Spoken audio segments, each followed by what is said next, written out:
ba kung anong prutas to? So, tinatawag namin to sa probinsya namin na kakao. And sobrang paborito ko to guys, lalo na dati guys. Actually, galing pa tong Mindanao, dinala ko dito. Ito din yung main ingredient guys kapag gagawa ng chocolate. Itong buto nito, ginagawang kokwa. Sobrang excited ko kasi ngayon na lang ulit ako makakatikim nito. So, ipapakita ko sa inyo kung paano siya buksan at kainin. Hatiin lang natin siya dito sa gitna. Yan. Ingat-ingat lang. Okay, and then, kapag nahati mo na siya, buksan mo na siya sa gitna. Oh! Epic fail, guys!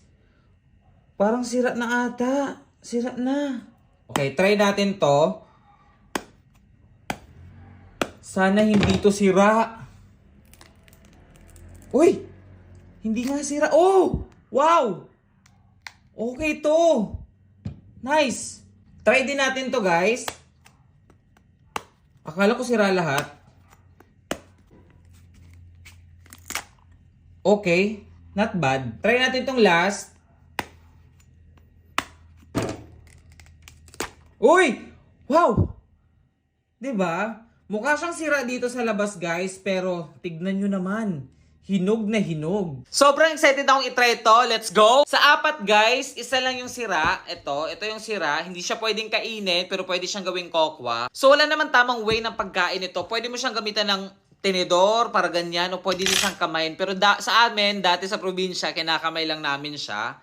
Ayan, kuha ka lang nito. As long as wag mong lunukin yung buto. Oo, wag mong lulunukin yung buto kasi hindi pwedeng kainin yun. Ayan. Ganyan lang. And then, let's go. Matamis siya. Yung lasa niya, guys, matamis. Matamis na medyo maasim. Ayan. Kuha tayo ulit.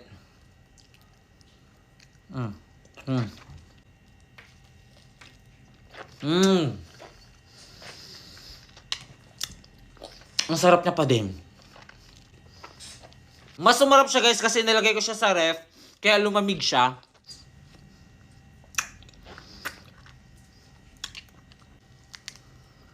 Okay.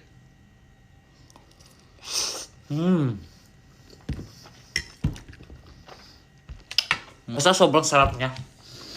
Paborito ko pa din to. The best prutas, i-rate ko to ng 10 out of 10.